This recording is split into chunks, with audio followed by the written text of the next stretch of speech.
final stage of the whole research process means after you have concluded your research, it is also equally important that you should know how to properly convey your results to the end audience. And the end audience in this case are academic experts who will evaluate your work. मतलब जिनके पास आपकी thesis examine होने के लिए और review होने के लिए जाएगी, थीसिस हो सकता है, रिसर्च पेपर हो सकता है, और दूसरे वो लोग हैं जो ऑडियंस का पार्ट है, जो कि आपके पीयर्स हैं, जाकि आपके फेलो स्कॉलर्स हैं.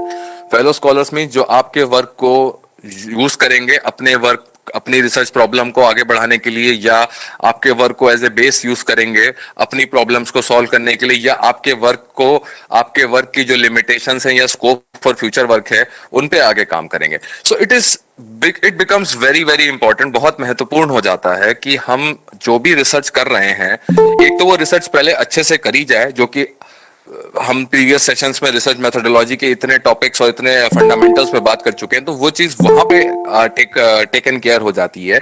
But at the same time जो last end phase of the production होता है, that is how do you conclude and summarise and present everything in the form of a text, जो कि एक डॉक्यूमेंट बन जाता है प्रॉपर, जो कि आपकी यूनिवर्सिटी की लाइब्रेरी में और इवन अब तो इलेक्ट्रॉनिक शोध गंगा डेटाबेस में सबकी पीएचडी थीसिस अपलोडेड होती हैं. So anybody around the world, पूरी दुनिया से लोग आपकी थीसिस देख सकते हैं. सो आज की डेट में बहुत इंपॉर्टेंट हो जाता है कि जो हम फाइनल थीसिस अपनी प्रिपेयर कर रहे हैं वो बिल्कुल up to date world class standards के अकॉर्डिंग हो, because the audience nowadays इस हमारी वर्ल्ड वाइड ऑडियंस है अब जब से इंटरनेट आ गया है. Not just local people who have access to your library, even जो भी कोई शोध गंगा को एक्सेस कर सकता है वो आपके थीसिस देख रहा है. सो it becomes very very important that जो रिपोर्ट राइटिंग वाला पार्ट है उसको हम टाइट करें. सेकेंडली मोस्ट इंपॉर्टेंट थिंग जो रिपोर्ट राइटिंग से सिग्निफाई होती है वो ये है कि when you have conducted your research is a very complex process, और जो कि रिसर्च प्रॉब्लम भी हम चूज करते हैं वो रिसर्च प्रॉब्लम भी पीएचडी लेवल पे कोई सिंपल नहीं होती. It is very very complex and complicated. So एक रिव्यूअर जिसके पास आपकी थीसिस जाएगी रिव्यू होने के लिए, जिसको भी कुछ नहीं पता है आपके बारे में, उसके पास दो चीजें जाएंगी. एक तो आपके थीसिस की सिनॉप्सिस आपके टॉपिक की, and secondly your detailed thesis.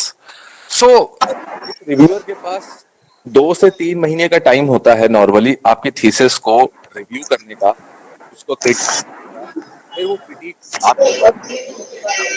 वापस हैंड ओवर करने का.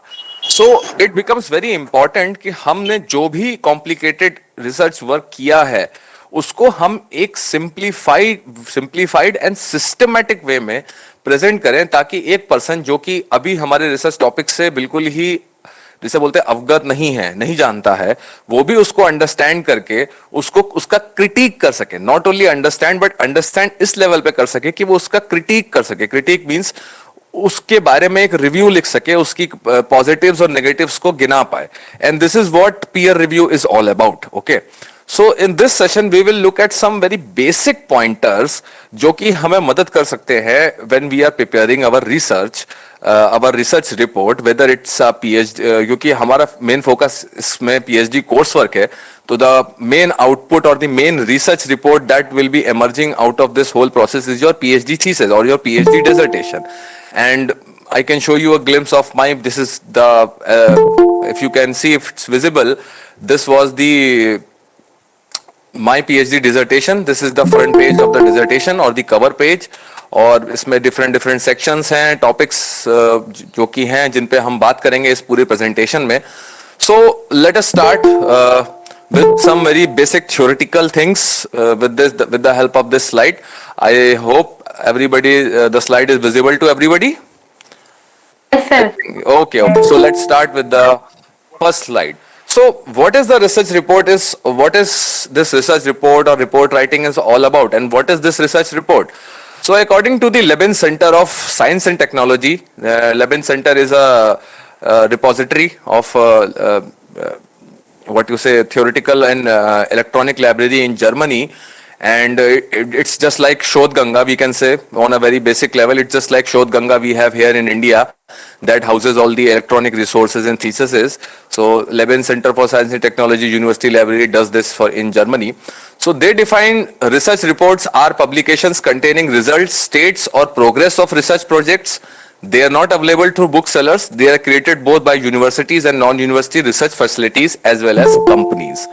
So यहाँ से हमें एक चीज बहुत इंपॉर्टेंट पता चल जाती है रिसर्च रिपोर्ट के बारे में कि these are not commercialisable products or publications as such, okay? Because research reports mostly are generated by universities, जैसे कि master's level thesis हो गई या आपकी doctoral level thesis हो गई या people who will be going for postdoc, they will be also submitting a research report, but that is not a very detailed research report as compared to the ones you submit in the master's level or MPhil level or the doctorate level. However, the first definition here that you can see which I've highlighted, this is what I think a research report is. This is my definition. A research Sir, report. sir, slide is not visible. Slide is not visible. Sir Visible है। Visual है sir वहाँ sir I think थोड़ा सा उसको time दीजिए refresh होने का, वो आ जाएगी. It is visible to all? Because I can see in my screen that it is. Yes, sir. Okay. Okay, give it a little time. कभी-कभी इंटरनेट स्लो होता है तो वो स्क्रीन रिफ्रेश होने में टाइम लगता है. Okay, so this first definition is my own definition. This is I have made from my own observation.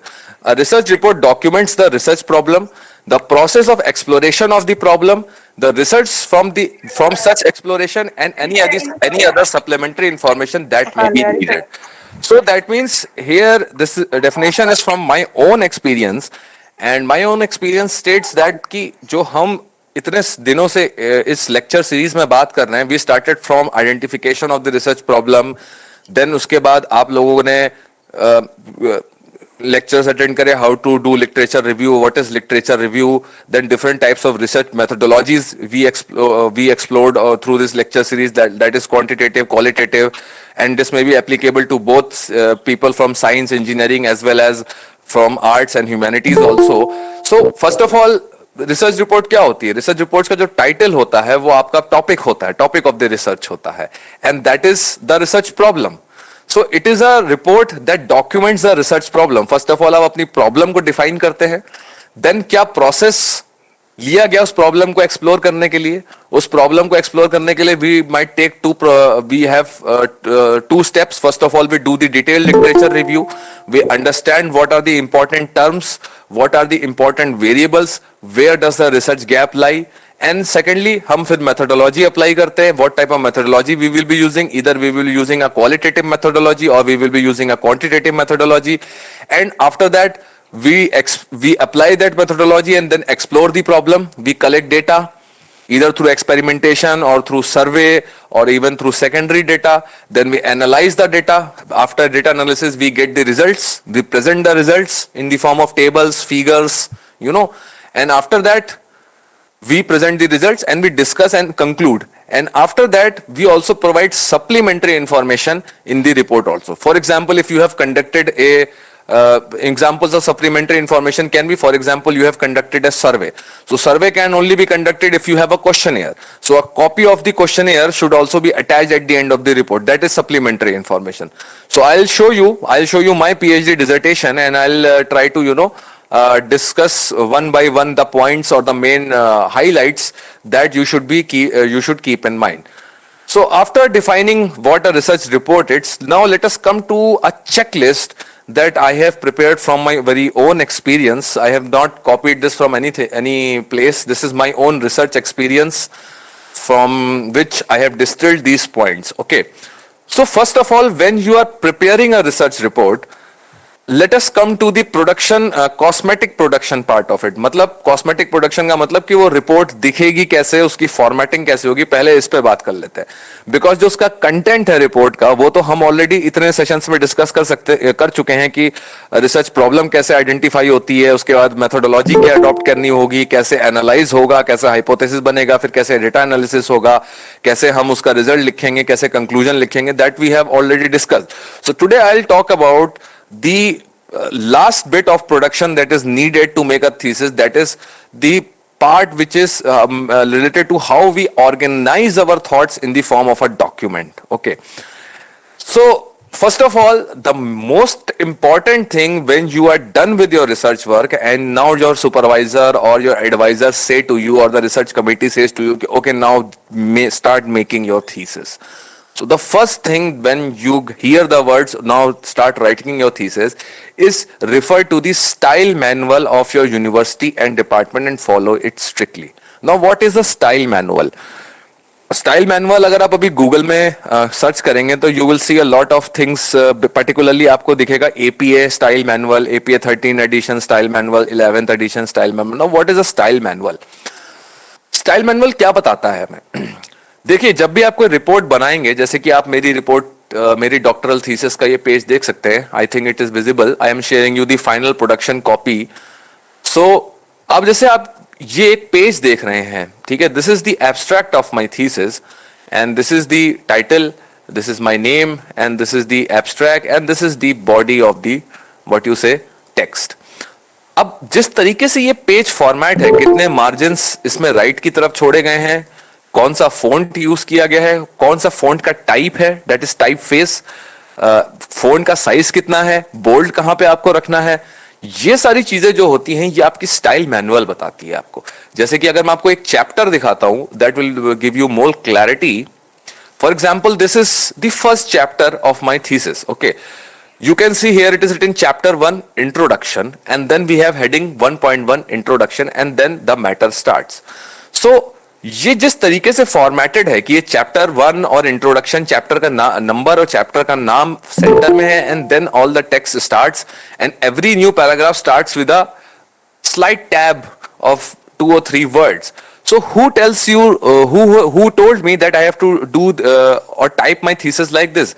This all things come from the style manual of your university. और इसको सीधी भाषा में जो लोग बोलते हैं कि थीसिस का फॉर्मेट क्या है. Okay, format of the thesis. So जब भी आपको ये बोला जाए कि अब आप अपनी थीसिस तैयार करना स्टार्ट करें, it is very imperative that you first of all go to the academic section of your department or your university और आप वहां पे अपनी यूनिवर्सिटी का जो थीसिस का स्टाइल मैनुअल है या जो थीसिस का फॉर्मेट है वो प्लीज वहां से आप लें, जो कि लेटेस्ट एप्लीकेबल होगा आपके लिए उस साल के लिए. And you start typing your chapter number 1 according to that. Because होता क्या है कि अगर हम पहले मटेरियल अपना पहले से इनपुट कर लेते हैं and then we can come to know about the style manual, उसमें बहुत सारी चीजें डिफरेंट हो जाती हैं और फिर हमको डबल काम करना पड़ता है. For example you can see the type of citations that we have given here. Okay, references. This is in Harvard style. Okay. Now, if you are familiar with other styles like the AEEE style, in AEEE style, what they do is the references are not quoted this way. They just put a bracket and say 1. Okay. And then in the glossary, you have to see what reference 1 is. So, for example, अगर आपने पहले से ये Harvard style में कर दिया हो और आपको पता चले यूनिवर्सिटी से कि नहीं they require in IEEE format, then you have to do this whole exercise again because sentences की फिर आपकी वर्डिंग भी चेंज हो जाएगी. So it is very imperative कि पहले से आप अपना स्टाइल मैनुअल निकाल के उसको स्टडी कर लें. और स्टाइल मैनुअल ये भी बताता है हमें कि ये जो मार्जिन्स होते हैं कि यहाँ पे कितना स्पेस छोड़ना है, लेफ्ट में, राइट में, टॉप में और बॉटम में. पेज नंबर कहां पे डिस्प्ले होगा, whether it will be displayed in center or in the corner or in the top side. What will be the font size for headings and the typeface? What will be the font size and typeface for the text? How much spacing will be required between the lines? For example, यहाँ पे आप देख सकते हैं कि ये single spaced है. Okay, many universities follow a 1.5 space manual, some follow double space. Our university, Uttarakhand Technical University, followed a single space format in 2016 when 2015 sorry, when I was submitting my thesis. So these are the things that should be done by you at the first sign that you get that you have to start writing your thesis. Do not proceed with writing your thesis or report unless you know the style manual. And sometimes what does happen is कि हमारे colleagues होते हैं, friends होते हैं, वो लोग दूसरी university से परस्यू कर रहे हैं, हम अपनी यूनिवर्सिटी में हैं और हम लोग क्या करते हैं कि एक दूसरे का जो होता है ना स्टाइल, अच्छा तू भी बना रहा है मैं भी ऐसे ही बना लेता हूं. ऐसा नहीं करना चाहिए. Because every university there is a slight difference in style manual, बहुत स्लाइट डिफरेंस होता है, बट वो डिफरेंस बहुत इंपॉर्टेंट हो जाता है। क्यों? क्योंकि जब आप अपने थीसिस का फाइनल ड्राफ्ट लेके रिसर्च कमेटी के पास जाएंगे, आरडीसी के पास जाएंगे, एसआरसी के पास जाएंगे, डीआरसी के पास जाएंगे, the first thing that they will notice is whether you have followed the style manual और नॉट। अगर आपने नहीं किया है, they will return your thesis और अननेसेसरी एक बैड कमेंट आपकी फाइल में ऐड हो जाएगा और आपका टाइम भी वेस्ट।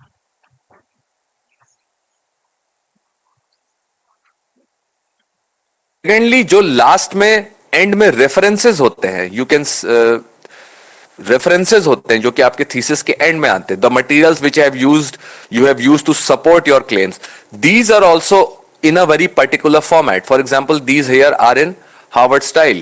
Okay, so ये जो इतने सारे references होते हैं, around in my thesis there are around something around 180 or 200 references हैं। तो अगर मान लीजिए मैंने इसको पहले किसी और फॉर्मेट में कर दिया होता, 316 है, सॉरी आई फॉरगॉट, अगर मैंने इन 316 रेफरेंसेस को पहले किसी और फॉर्मेट में टाइप कर दिया होता and then I came to know कि अब नहीं हो दूसरे फॉर्मेट में, तो it would have become a very herculean task. Even softwares आते हैं इस चीज के लिए, जैसे मेंडले करके एक सॉफ्टवेयर होता है which can automatically do references, but it's a software, you can not 100% rely on it, you have to actually proof read everything in the end. So it becomes very imperative कि you follow the style manual of your university. Secondly, understand the style manual. If not understood, consult your peers and supervisors. अगर आपको style manual में नहीं समझ में आ रहा है कि what does this margin और type face और font face means, अपने फ्रेंड्स से पूछिए, अपने साथ वालों से पूछिए, अपने सुपरवाइजर से टाइम लेके बात करिए इस बारे में।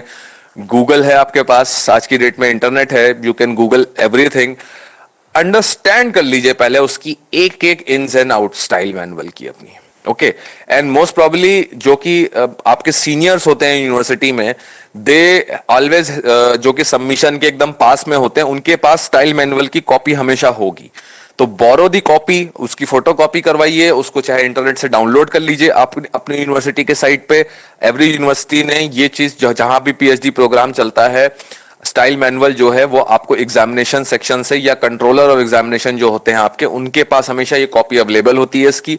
आप जाइए, उनसे रिक्वेस्ट करिए और तुरंत उस कॉपी को लेके, अगर आपको कुछ समझ नहीं आता है तो अपने सुपरवाइजर से, इवन कभी कभी सुपरवाइजर्स के को भी कंफ्यूजन होता है, तो what we do is we directly call up the controller of examinations और हम उनसे पूछते हैं कि सर इसमें ये जो स्टाइल मैनुअल है हमें समझ नहीं आ रहा है कि स्पेसिंग का क्या मतलब है, और हम वहीं के वहीं उसको क्लियर कर लेते हैं बिफोर प्रोसीडिंग फर्दर। यही चीज इसका थर्ड पॉइंट है, understand the technical terms in report formatting like margins, line spacing, phone types, paper size and paper thickness. Paper size means ki whether it should be on A4 or on letter paper, and paper thickness means paper thickness is measured in GSM. So I think the most common is 74 or around 73 GSM, जो कि standard bond paper होता है, उस पे ही thesis को print किया जाता है। It's not printed on the regular printing paper, it's printed on bond paper. Okay.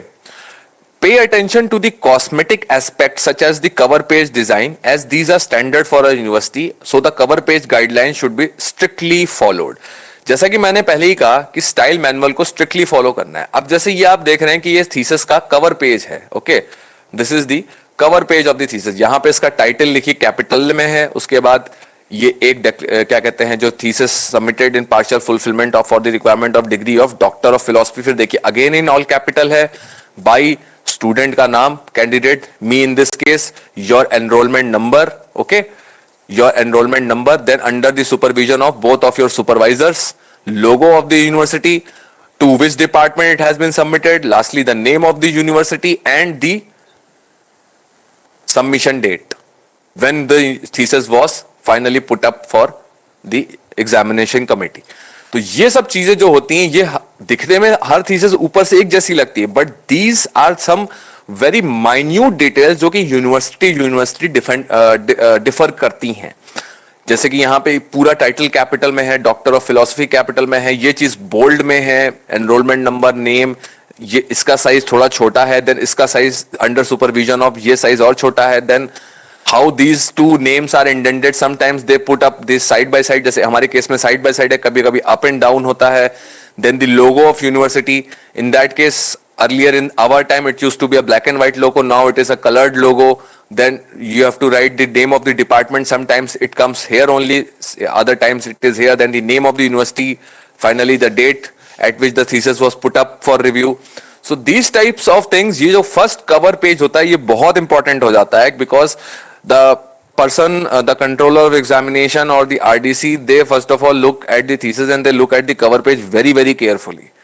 So in report writing, style manual is the first thing that needs to be, taken care of and understood before, jumping into actually making a thesis and making a document, because a thesis is a big document. It goes into around minimum 200 pages. Mine is 209 pages, okay, and that is single spaced. If it's double spaced, you can imagine it will run into 400 pages, okay. Now fifth point is choose a software for your word processing and understand the working of it as per your needs. What I mean is, we all are familiar with word processing. For example, whether we have to type a letter or a paper or a thesis, we use some type of software. Most common software is Microsoft Word, okay, MS Word. So if you are when you sit down to write your thesis, always choose a software in which you are most comfortable to work with. मतलब software वही choose करें जिसकी knowledge आपको बहुत अच्छे से हो in advance में, okay. Means don't try to switch softwares at the last moment. अगर आपको माइक्रोसॉफ्ट वर्ड की नॉलेज है और आपको बहुत एक्सपीरियंस में है उसमें काम करने का, use Microsoft Word, okay. However, thesis preparation के लिए लोग लेटेक या मार्कडाउन यूज करते हैं, and it makes LaTeX and markdown makes making thesis very painless process, because इसमें referencing and formatting and all those जो कि आपकी स्टाइल मैनुअल होती है, you can just program your style manual into it and everything that you enter gets automatically formatted in that format. But LaTeX and markdown के साथ सबसे बड़ी दिक्कत यह है कि it requires a huge learning curve in terms of learning these two softwares and then implementing it carefully for your thesis. तो अगर आप वर्ड से कंफर्टेबल हैं, वर्ड में ही बनाइए उसे, but at the same time जो कुछ भी आपको वर्ड में करना है, जैसे कि for example you need to insert figures, tables, table of contents, abbreviations, referencing, तो आप जो भी इसमें से कोई भी सॉफ्टवेयर चूज करते हैं उसको बिल्कुल स्टिक रहिए उसके ऊपर और उसी का यूज करिए थ्रू आउट. बीच में सॉफ्टवेयर चेंज करने का या किसी ने कुछ बोल दिया वो नहीं. अगर आपने एक बार मन बना लिया कि वर्ड यूज करना है तो वर्ड यूज करिए और उसकी सारी, जिसे बोलते हैं, जो भी आपको रिक्वायरमेंट है थीसिस प्रिपरेशन के लिए, उनको स्टडी कर लीजिए कि ताकि आपको फ्रस्ट्रेशन ना हो या आपका वर्क अननेसेसरी डिले ना हो when you are producing the thesis. Sixth point is reference manager. Now when you will write the thesis, you will see that there are lots of references that you will be using, from the first chapter to the last chapter, and literature review and all these things will have quite a lot of references. For example, if I show you the literature review chapter, this was the time period for which I considered the literature, and these were the initial number of articles which are queried. These were the shortlisted number of articles, and if we look into the literature review chapter, you can see there are referencing everywhere, okay, and at the end of the thesis you saw there were around 319 references. So how would you manage all these references, because एक भी reference missing होना is considered a little bit careless on your part. So reference managers आते हैं हमारे पास. अगर आप Microsoft Word use करते हैं तो there is a reference manager called Mendeley, और अगर आप लेटेक या मार्कडाउन यूज कर रहे हैं तो there is a reference manager called BibTeX which takes care of all your referencing. Learn to use these reference managers from day one of your research, okay. अभी जैसे आप छोटे छोटे चीजें लिखेंगे, छोटा पेपर लिखेंगे, किसी कॉन्फ्रेंस में डालना है, 4-5 पेज का पेपर होगा, उसमें बस 20-25 रेफरेंसेस होंगे. अभी से ही मेंडले को यूज करना स्टार्ट करें. मेंडले में होता क्या है कि आप एक फोल्डर बना दीजिए और उसमें अपने सारे जो आपके रिसर्च पेपर्स है जिनको आप रेफर करेंगे अपनी थीसिस में, वो उसमें डाल दीजिए. और मेंडले से you just keep on typing the surname and the year of publication and it will automatically put the reference in the text as well as in the end. और इसमें क्या है, आप एक बटन दबा के रेफरेंसेस का फॉर्मेट भी चेंज कर सकते हैं. For example, last moment you came to know that the conference you are submitting to requires your citation in APA style instead of Harvard style. So you can just click and change and just सिर्फ आपको check करना रह जाएगा कि कहीं बस सब कुछ ठीक हो गया है कि नहीं हुआ है. आपको नेसेसरी दोबारा से सारे रेफरेंसेस को मैन्युअली नहीं चेंज करना पड़ेगा. Mendeley is very good for MS Word. It's a free software, okay? So there is no charge for it. Just download Mendeley and उसके tutorials भी बहुत सारे available हैं. हम आज Mendeley के बारे में डिटेल में नहीं बात करेंगे because this is in itself Excuse a me, very sir. big topic. So sorry Yes. to interrupt. There is a question regarding this. Sir जैसे Yeah. हम लोग ना अभी असाइनमेंट्स मिले हैं तो उसमें भी वी आर यूजिंग वर्ड जिसमें ऊपर से रेफरेंसेस आता है and we add bibliography and in text citation also. Yeah. तो सर वही चीज मेंडले या बिबटेक्स करेगा? Yes, Mendeley and BibTeX do the same thing, okay? But it's a little more fine-tuned and advanced for academic research, okay? जो word में आपका referencing वाला ये ऊपर कॉलम होता है ना, मैं जरा वर्ड खोल के आपको दिखाता भी हूँ, है ना? फॉर एग्जाम्पल, लेट अस से आई ओपन दिस मैन्युस्क्रिप्ट. अब इसमें यहाँ पे रेफरेंसेस देखिए होता है यहाँ पे, table of contents and references. You can add all these things, okay? But ये थोड़ा सा ना जेनेरिक, मतलब कॉर्पोरेट रिपोर्ट स्टाइल में है. अगर आपको स्ट्रिक्टली एकेडमिक सेंस में ये सब चाहिए, क्योंकि एकेडमिक में क्या होता है, रेफरेंसिंग स्टाइल्स बहुत सारे होते हैं. When you will be submitting to journals and conferences, you will realize that each journal, each conference will follow a separate referencing style. Some follow APA, that is American Psychology Association style. Some follow Harvard style. Some follow Chicago Manual of style. Some follow this IEEE style. तो वो सारे styles आपके पास Mendeley में available होते हैं, and just with one click it can reformat. BibTeX is for the folks who are using LaTeX and Markdown. BibTeX is a library which LaTeX and Markdown use to manage citations, okay? And Mendeley is for your MS Word. तो इससे क्या होता है कि missing references जो होते हैं हमारे, कि काफी बार क्या होता है कि हम रेफरेंस मेंशन कर देते हैं. For example, we have mentioned a reference called Singh 2020, but कभी कभी होता है क्या है, व्हेन द पेपर, जब हम प्रूफ रीड करते हैं तो पीछे हम वो रेफरेंस डालना भूल जाते हैं. सो मेंडले से क्या होता है कि वो चीज आपकी पूरी तरीके से टेकन केयर हो जाती है कि अगर आपने रेफरेंस टेक्स्ट में दिया है तो it will surely appear in the back. Secondly, जो फॉर्मेट आपने रेफरेंस का सेट किया है, for example if you have set Harvard style, it will appear in Harvard style in the back only, okay? Okay sir एक चीज, हाँ, क्योंकि sir जैसे आपने बताया ना कि अगर हम वर्ड यूज कर रहे हैं तो उसमें ऑल्दो एपीए सेलेक्ट कर रहे हैं but it is not following the proper APA style. Maybe my office is the old one, ये भी हो सकता है, या फिर उसमें शायद वो खुद ही इतना एडवांस नहीं है, ये भी हो सकता है. So this is a good thing to follow Mendeley then. Yes, you can just go to YouTube and there are lots of tutorials, मतलब बहुत लंबे tutorials हैं, एक सवा घंटे के on Mendeley, and you can you to see that. I used Mendeley in my PhD thesis, but I was not very happy with it. So I have actually now switched to R Markdown from my big document preparations. मतलब जैसे कि मैं अभी एक book author कर रहा हूँ on business analytics, so I am preparing that in Markdown. So using BibTeX. Yeah, so I am managing all the citations in that book using BibTeX only. So in BibTeX, what we do is in BibTeX it's very simple. In a text file, we dump everything. If you go to any, I'll just show you how.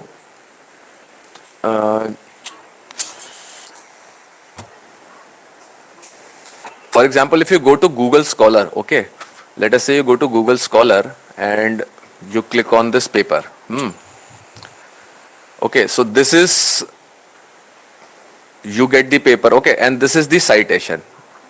Yes, sir. Now if you want, now this citation is in Harvard style because Emerald follows a variant of Harvard style only, okay?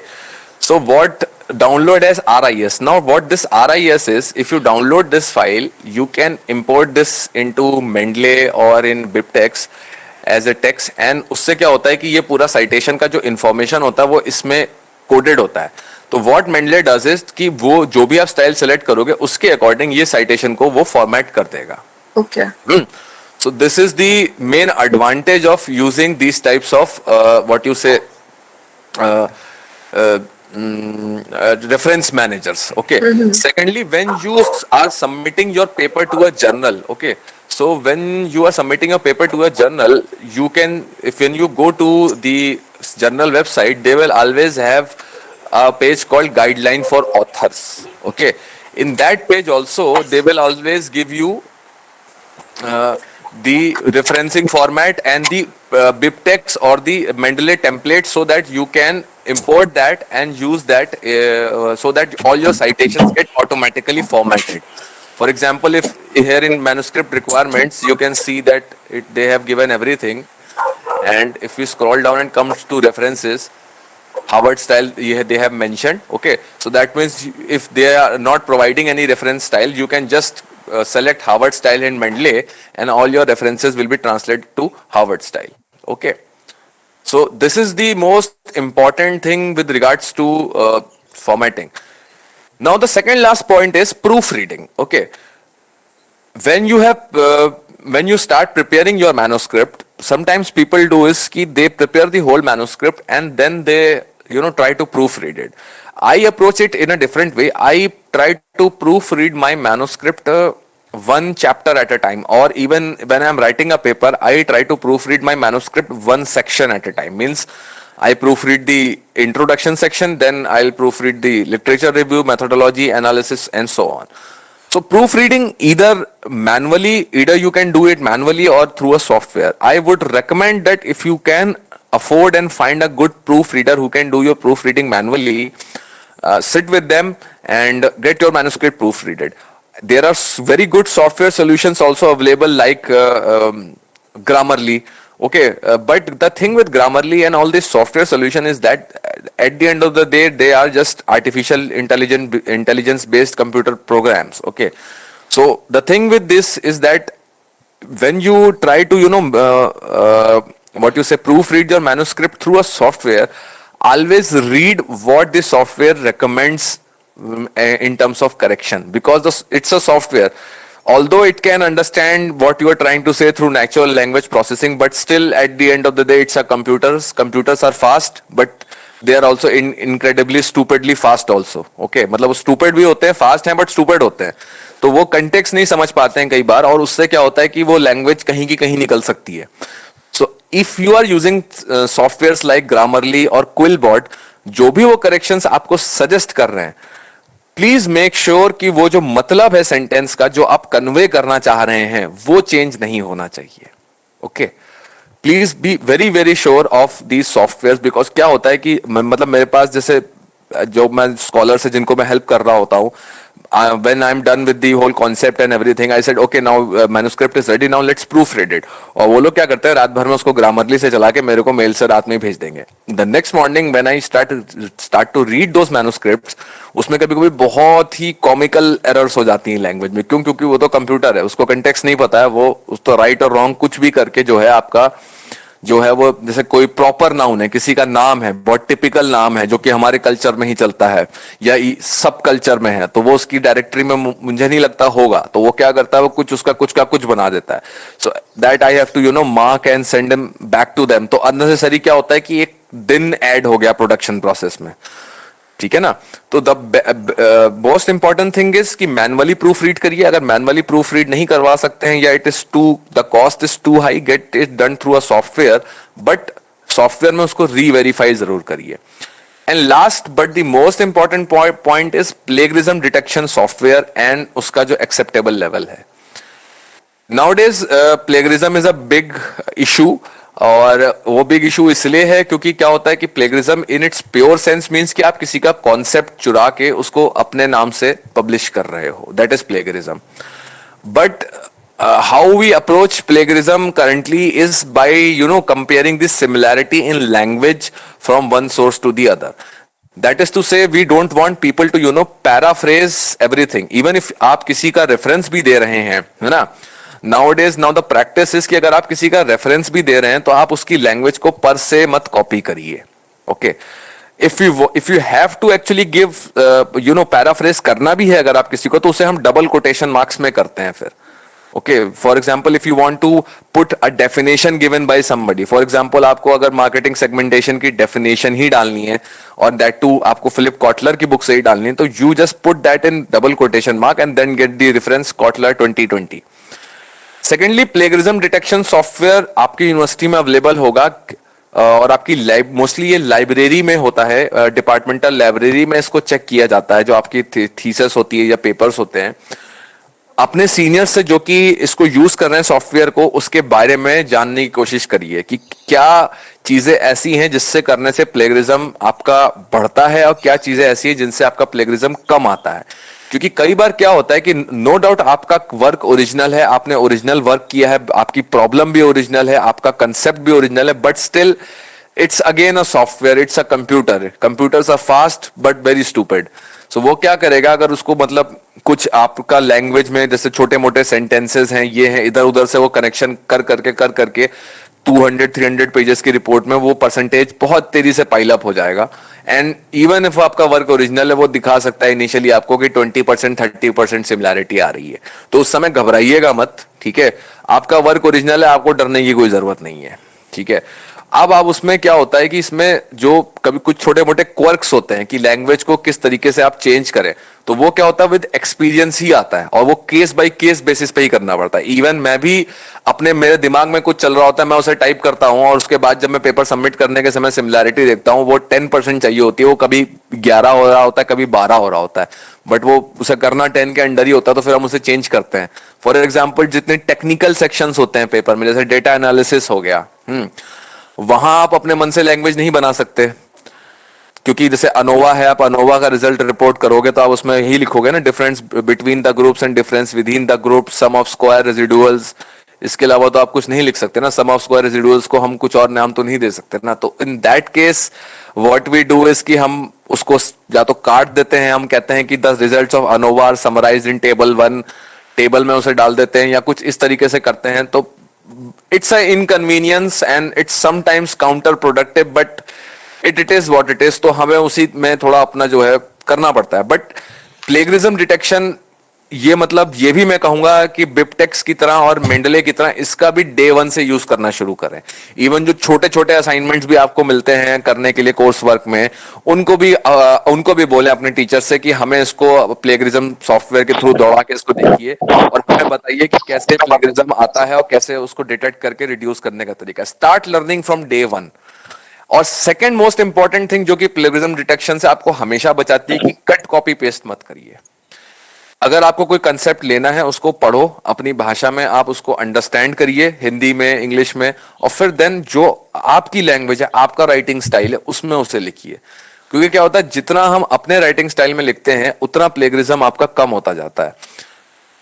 When I ran my thesis through the plagiarism Turnitin plagiarism detection software, I was actually observing all the guidelines from day 1 when preparing this manuscript. So when I ran this through in the final run, जब मुझे certificate लेना था इसको submission से पहले plagiarism का, when I ran it, I got somewhere around 4.2% plagiarism. A 200-page report that only ended up with 4.2%, and the suggested threshold is around 10%. जो journals के लिए होता है, in IITs and IIMs it is around 20%, universities में भी around वो 10% ही होता है। I got only 4.2%, that too in analysis section, जहां पे वो टेक्निकल लैंग्वेज होती है, sum of the square residuals, linear regression, ordinary least square linear regression analysis, उसने वो उतने वर्ड्स को करा, बस वो बचा था। बाकी किसी सेक्शन में, not even in literature review, not in discussions, never, कहीं नहीं आया, कुछ भी नहीं आया। क्यों? क्योंकि ये सब मैंने इतने पेपर से पढ़ के उसको अपनी लैंग्वेज में ट्रांसलेट करके लिखा था।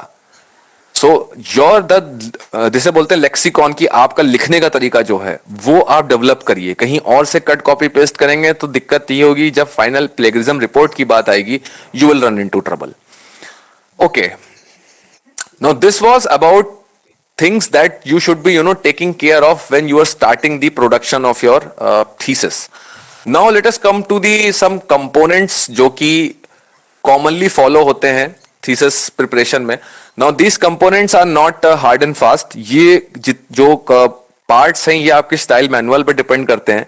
Every university's style manual has different approaches to or different approaches and different sequence and even different names to all these sections. Okay, so I have actually split this into three, that is the preliminary parts, then the main parts, and lastly the supplementary or support material.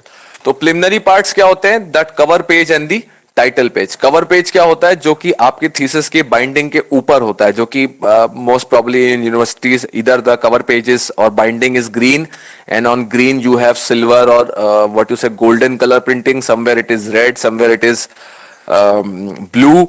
In case of IITs it is on light green and black, so totally different. Her university का अपना अपना ये format होता है, and this is also mentioned in the style manual very explicitly कि जो binding वाला cover page है वो क्या कहते हैं किस कलर का होगा पेज, और उसके ऊपर जो प्रिंटिंग होगी वो किस कलर की होगी, ये भी स्टाइल मैनुअल में ही बताया जाता है. Then we have the title page. Title page is nothing but this page only, the first page of the thesis, जो कि कवर के बाद आती है, जो कि नॉर्मल व्हाइट पेज पे होती है. यही चीज आपके कवर पेज पे होती है, जो कि वो रेड कलर में गोल्डन से ये सब कुछ होगा. टाइटल पेज में ये चीज व्हाइट पेज पे नॉर्मल जो है और ब्लैक से होगा. ये दोनों चीजें स्टाइल मैनुअल से गवर्न होती हैं. स्टाइल मैनुअल में एक्सप्लिसिटली एक सैंपल भी बना के उन्होंने बताया हुआ होगा स्टाइल मैनुअल में कि कवर पेज को कैसे बनाएं, क्योंकि सबसे इंपॉर्टेंट व्हाट यू से प्रीएम्बल है एक तरीके से थीसिस का, एक कवर है उसका, है ना, तो वो चीज होती है. Then we have the certificate. Certificate is basically your certificate of authenticity और परमिशन फ्रॉम द डिपार्टमेंट. इसका भी फॉर्मेट अलग अलग होता है, it depends from university to university. तो please consult your style manual की व्हाट इज द लैंग्वेज, क्योंकि ये जो लैंग्वेज होती है इसमें सर्टिफिकेट में ये सेट होती है. बस आपको अपना नाम, एनरोलमेंट नंबर, टॉपिक और ईयर और सुपरवाइजर का नाम और डेट ही चेंज करना होता है. तो बाकी ये जो लैंग्वेज होता है ये पूरा का पूरा आपको आपकी यूनिवर्सिटी के स्टाइल मैनुअल से ही प्रोवाइड होगा. तो इसको भी स्टाइल मैनुअल से ही आपको लेना है, ये ध्यान रखिएगा. Then we have contents. Okay, contents means what all the chapters आपकी थीसिस में. फर्स्ट ऑफ ऑल जो ये प्रिलिमिनरी चीजें होती हैं, सर्टिफिकेट, एक्नॉलेजमेंट, ये सब भी कंटेंट्स में मेंशन होते हैं. सेकेंडली कंटेंट्स बताता है कि चैप्टर्स के अंदर हेडिंग्स के अंदर सब हेडिंग्स और सब हेडिंग्स के अंदर सब हेडिंग्स कैसे ऑर्गेनाइज करी जाएंगी, वो कंटेंट्स में होता है. और कंटेंट्स का भी जो फॉर्मेट है कि किस तरीके से ये कंटेंट, जैसे कि हमारे क्या हेडिंग्स 1.1 है, उसके अंदर जो सब हेडिंग्स है वो 1.5.1 हो जाएगी. जैसे 1.5 मतलब यह है कि चैप्टर नंबर 1 का 5th सेक्शन है ये, और 5th सेक्शन के अंदर भी 5 सेक्शंस हैं इस तरीके से. तो ये भी पूरा का पूरा जो ये इस तरीके से जो ये पूरा टेबल ऑफ कंटेंट्स का फॉर्मेट है, ये भी आपका स्टाइल मैनुअल ही डिक्टेट करेगा आपको. ओके, और जैसे कि जो प्रिलिमिनरी प्रीएम्बल वाले पेजेस होते हैं, इसमें देखिए यहाँ पे रोमन न्यूमरल्स में सब कुछ मेंशन्ड है. ये भी आपका स्टाइल मैनुअल ही बताएगा आपको. काफी यूनिवर्सिटीज में ये ABCDE होता है, उसके बाद 1 2 3 4 से ये चैप्टर जो आपके पेजेस होते हैं वो शुरू होते हैं. सो again I am again and again stressing, do visit and do understand the style manual before you jump into formatting the thesis. Acknowledgement is actually an open ended document.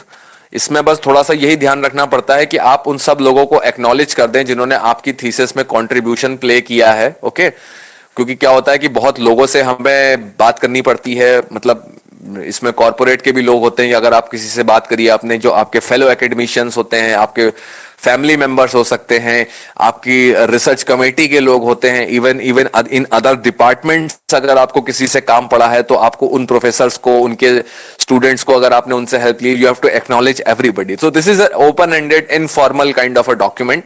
But इसमें यह है कि कोशिश करिए कि आप सब लोगों को एक्नॉलेज करें जिन्होंने आपकी प्रोफेशनल लेवल पे and even in unprofessional level, sorry personal and professional both levels पे आपकी मदद करी है. ठीक है. Then we have list of tables, figures and abbreviations used. List of tables, figures is nothing, basically this conveys what are the number of tables जो कि आपकी थीसिस में चली हैं.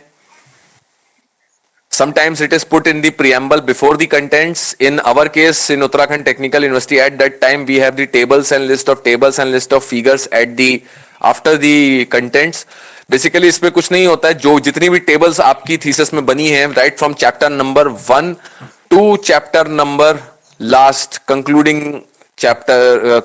table, वो सारी tables इसमें आती हैं with table number and the name of the table. This ये भी कि टेबल का नाम, आप टेबल नंबरिंग कैसे करनी है आपको और कैसे उनका टाइटल देना है, this also depends on the style manual. Similarly for figures का कैसे नंबरिंग करना है, 2.1 करके करना है कि 1 2 3 4 कंटिन्यूस रखना है. फॉर एग्जाम्पल यहाँ पे चैप्टर नंबर 2 से फिगर्स शुरू हो रही हैं, ये 8 फिगर्स हैं चैप्टर नंबर 2 में, तो ये देखिए 2.1 से 2.8 chapter number 2 and this 1 2 3 4 indicates 8 figures और उनके यहाँ पे टाइटल्स दिए हुए. तो all these things they depend on the style manual. And lastly, abstract. Now, some universities require you to put up abstract of your thesis. Some universities don't. In our case, they asked us to put an abstract. So, abstract we had in the just after the certificate we had the abstract. Abstract is nothing. This is just like the abstract of a research paper that we discussed in how to write research papers and everything in previous session. This will basically give a very brief rundown of your thesis. Should be in around 2 to 3 pages only. और thesis का abstract थोड़ा सा different होता है as compare to आपके paper के abstract से. इसमें भी हम बताते यही है कि हमारी रिसर्च प्रॉब्लम क्या है, ऑब्जेक्टिव्स क्या थे, क्या क्या हमने किया मेथोडोलॉजी वाइज उन ऑब्जेक्टिव्स को सॉल्व करने के लिए, उसके बाद जो डेटा आया हमने क्या एज पर दी मेथोडोलॉजी कैसे हमने उसको एनालाइज किया है. जैसे फॉर एग्जांपल ये वाला पैराग्राफ अगर आप देखिए, इस पैराग्राफ में मैं अपनी थीसिस में बता रहा हूं कि मैंने कौन कौन से स्टैटिस्टिकल टूल्स यूज करे और उनसे कैसे कैसे हमने रिजल्ट्स को डेवलप किया. उसके बाद a brief run down of the results. ये पैराग्राफ बता रहा है कि जो हमने यहाँ पे टूल्स लगाए थे उससे हमारे जो रिजल्ट्स आए हैं वो ब्रीफ एक बिल्कुल क्या कहते हैं उसका रिजल्ट्स का रन डाउन दिया हमने. और इसमें एंड में मेरी क्या कहते हैं थोड़ा कभी कभी यूनिवर्सिटीज इसमें मांगती हैं कि आप चैप्टर भी बता दीजिए कि हर चैप्टर में क्या क्या चीजें कवर हो रही हैं. So in our case in Uttarakhand technical they asked us to put this thing also at the end of the abstract कि एवरी चैप्टर में क्या क्या चीजें आ रही हैं और वो चैप्टर का हाईलाइट क्या है. Means for example the literature review chapter का जो हाईलाइट है वो उसमें क्या आप चीज बता रहे हैं, कौन कौन से वेरिएबल्स पे बात हो रही है. For example, third chapter is detailed research methodology. Fourth chapter deals with the data analysis obtained from the survey. Fifth chapter represents the discussion of the results obtained from the survey data, so on and so forth. Okay. Now this is the preliminary. Cover page, certificate, contents, acknowledgement, list of tables, abstract. अब इनका order फर्क भी हो सकता है, जरूरी नहीं है कि ये इसी ऑर्डर में आए. द ऑर्डर जिस ये आएंगे मोस्ट प्रॉब्ली कवर पेज के बाद सर्टिफिकेट के बाद एक्नॉलेजमेंट होता है काफी जगह, फिर कंटेंट्स होते हैं, फिर tables and figures and abstract होता है. The sequence will always depend on the style manual as well as the formatting also. Okay. अब जो मेन पार्ट होता है किसी भी थीसिस का वो यूजुअली इस टाइप ऑफ व्हाट यू से वो शुरू करता है आपका क्या कहते हैं फॉर्मेट लेता है. Introduction, literature review, methodology, analysis and results, general discussion, implication, conclusion, limitation, and lastly references. Okay. Many people treat references as part of supplementary material, but I treat references as part of main body. मेरा बहुत लोगों से इस बारे पे बहस भी हुआ है रिपोर्ट राइटिंग पे. They say references and bibliography are supplementary material. I say this bibliography can be supplementary material, but references are not. So अभी यहाँ पे दो टर्म्स आ रहे हैं, references and bibliography. Can somebody differentiate between them, between reference and bibliography की ये दोनों चीजें एक होती हैं. What is your view scholars, what is your view कि क्या रेफरेंसेस और बिब्लियोग्राफी सेम चीज है कि दोनों अलग अलग चीज होती हैं? I just want to hear your thoughts. Sir, references are the one which we have like actually used in our paper or any writing. तो हम उसको जैसे इनसाइट उसमें भी इंसाइटेशन भी करते हैं और फिर वो लास्ट में रेफरेंसेस में आता है. Bibliography are the one may be हमने कोई बुक्स पढ़ी हो जिससे आइडिया आया हो बट हमने उसको डाला नहीं है, but then still we have read it somewhere. Okay, so let us say I give you an example. Are you a qualitative researcher or quantitative? Quantitative. Let us say you read a book on statistics, okay, and you applied some statistical tools. Let us say you applied a t-test in your thesis, and you जहाँ पे उसका critical value का discussion आपने दिया कि my t value is greater than 1.96 plus minus, and that's why I am accepting or rejecting this hypothesis. आपने वहाँ पे लिख दिया, and on the bracket you have given a citation of that statistics text book on, जहां से आपने ये पढ़ा कि टी की क्रिटिकल वैल्यू क्या होनी चाहिए एक्सेप्शन रिजेक्शन के लिए. Will you treat this as bibliography or a reference?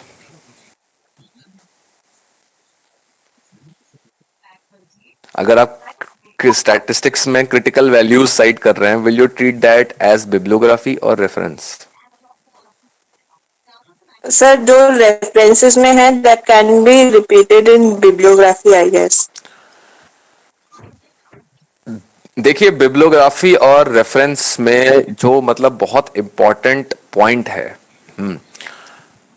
When you talk about reference, जब आप रेफरेंस की बात करते हैं तो जब आप लिटरेचर रिव्यू लिख रहे होते हो किसी भी थीसिस का, okay, let us jump to the literature review part, and चाहे थीसिस हो चाहे पेपर हो, मतलब कोई भी चीज हो, when you are writing literature review you are basically building arguments. ठीक है, जैसे आप यहाँ पे इन्वायरमेंटल अवेयरनेस एंड नॉलेज, ये कंस्ट्रक्ट है, एंड इस कंस्ट्रक्ट को पहले हम डिफाइन कर रहे हैं, देन हम बता रहे हैं कि कैसे कैसे लोगों ने इस पे काम किया है, what people have said about this construct. So what this is कि ये जो स्टडीज हैं, जितनी भी ये स्टडीज के नाम यहाँ पे लिखे हुए हैं, ये स्टडीज से ये मटेरियल डायरेक्टली लेके यहाँ पे रिपोर्ट किया जा रहा है. Okay, when there is when there is a reference, it is always followed by a sentence like also pointed, or it has been reported. Okay, studies done in the 1970s. Okay, when we are very specific about a point and we want to support that point with something, तो उसमें चाहे वो book का आपने किसी reference दिया हो, चाहे रिसर्च पेपर हो, और चाहे सोशल साइंसेज और मैनेजमेंट में हमारे जो ट्रेड जर्नल्स और हमारी ट्रेड मैगजीन्स होती हैं, न्यूज पेपर्स हैं जैसे इकोनॉमिक टाइम्स है या गवर्नमेंट रिपोर्ट्स है. अगर हम जैसे गवर्नमेंट, अगर हम बात करते हैं कितने लोग आज की डेट में पॉवर्टी लाइन से बिलो हैं, अगर हमें ये फिगर कोट करनी है अपनी रिपोर्ट में और हम वहां पे गवर्नमेंट का डेटा उस रिपोर्ट का डाल के उसमें ब्रैकेट में रेफरेंस डालते हैं, that will become a reference. Okay, but for example, let us say somebody is doing research on Bhagavad Gita, implementation or lessons from Bhagavad Gita for modern management. इस तरीके का बहुत ही क्रॉस फंक्शनल आप वो कर रहे हो और आप काफी कॉन्सेप्ट्स वहां से मोटे मोटे बात कर रहे हो, उनसे ले रहे हो. तो इन दैट केस अगर आप भागवत गीता को एज सच उसमें कोट करोगे तो that will go into the bibliography section. Means कि उसका जो पीछे का प्रेमाइस है और जो कंटेक्स्ट है पूरा का पूरा, आप तो सिर्फ कुछ पर्टिकुलर पॉइंट्स निकाल लोगे उसमें से कि ये श्लोक नंबर दिस हम यहां पे कोट कर रहे हैं, बट उस जो पूरी की पूरी किताब है, जो उसका एक कंटेक्स्ट है, जो एक पूरी वो बॉडी ऑफ नॉलेज है, उसको भी मेंशन करने के लिए then as a whole book it will go into the bibliography. For example, in case of statistics textbooks, ये एक डिबेटेबल इशू है कि क्या आप उसको रेफरेंस की तरह लिखें, क्या आप उसको बिब्लियोग्राफी में डालें. मैं क्या करता हूं कि मोस्टली बिब्लियोग्राफी में रखता हूं. जो स्टैटिस्टिक टेक्स्ट बुक से क्या कहते हैं चीजें होती है, अगर मतलब कोई बहुत पुराना टूल है जैसे कि टी टेस्ट है, it is a very well established testing और test for testing two means. Okay, किसी भी टेक्स्ट बुक में मिल जाएगा. तो व्हाट आई डू इज कि मैं एक रेफरेंस डाल दूंगा वहां पे हायर एट ऑल और उसको बिब्लियोग्राफी में डाल देता हूं. But if I am using something which is very bleeding edge, जिसमें अभी काम चल रहा है, like any machine learning tool like decision tree or random forest, और उसका भी कोई वेरिएंट है और उसमें मुझे क्रिटिकल वैल्यू का या उसका साइटेशन देना है, क्योंकि ये चीज अभी अभी नई नहीं बनी है and it is not permeated to the level of common knowledge or come to the level of textbooks, then in that case जो भी मैं उसमें सपोर्ट करने के लिए साइटेशन देता हूं, that always will go into the reference section.